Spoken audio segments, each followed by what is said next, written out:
Kære borgere og godt folk i Danmark. Vi står på tærsklen til et nyt årtusind.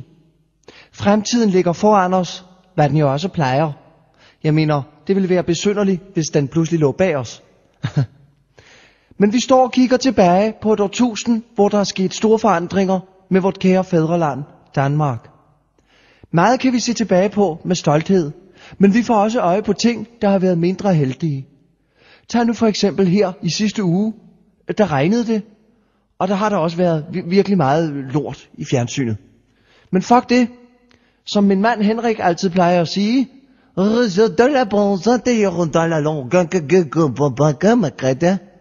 det fatter jeg jo ikke en vide af, så jeg plejer at sige, tal dansk din hund, og det har vi meget sjov ud af.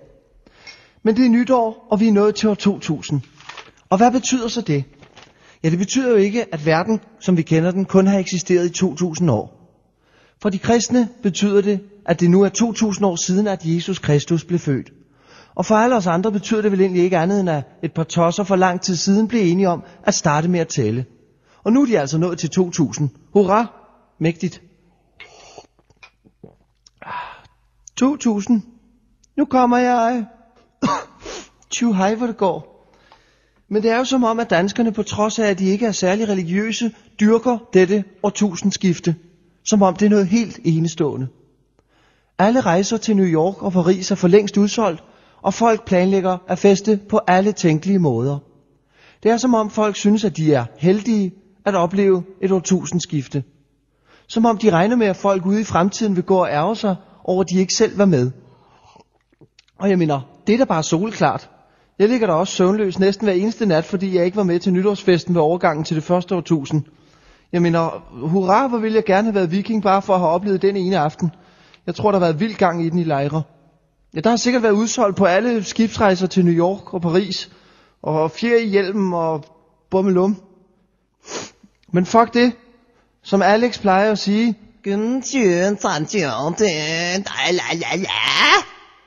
Og det fatter jeg jo ikke en bjælle af, så jeg plejer at svare, ræk mig sojaen, din gule djævel.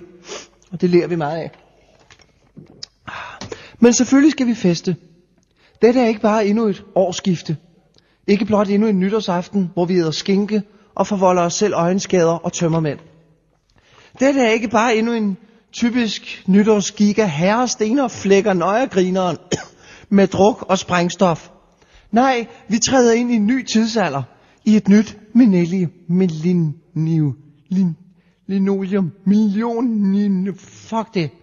et nyt årtusind. Det betyder, at vi med god samvittighed kan fejre denne smukke historiske begivenhed og hylde det store skift, vi står overfor på værdig vis. Vi kan med god samvittighed æde 2 portioner skinke og drikke en ekstra kasse øl. Og hvad legemsbeskadigelse angår, bør vi minimum gå efter en manglende hånd. Kort sagt, lad os skyde den af for sindssygt. Skål. Personligt har jeg håndrullet 40-20 kongelige joints, som jeg har planlagt at ryge, inden jeg har spist min første rejecocktail. Og min søn, Joachim, han har taget kineser med til festen. En lille og en stor. Fik du den, Jokke? Ah! Nej, som den lille nyfødte prins plejer at sige. Og jeg plejer at svare, glimrende udtale, knægt. Kan du ikke undervise din mor og din farfar lidt? Ja, din far med for den sags skyld. Han taler jo som en fucking tøsdreng. Nå, lort på det. Hvad siger Alex? Skal jeg sætte mig ned? Hvad? Må jeg ikke holde min tale, hva' Alex? Du skal ikke hive min kjolekælling. Gå væk, gå væk. Jeg skal da fronte, kælling. Balthasar, pust dig! Og til alle os andre, godt. Gud bevarer Danmark. Nogen skal jo gøre det. Og det behøver ikke Nyrup, den fucking chatpisser.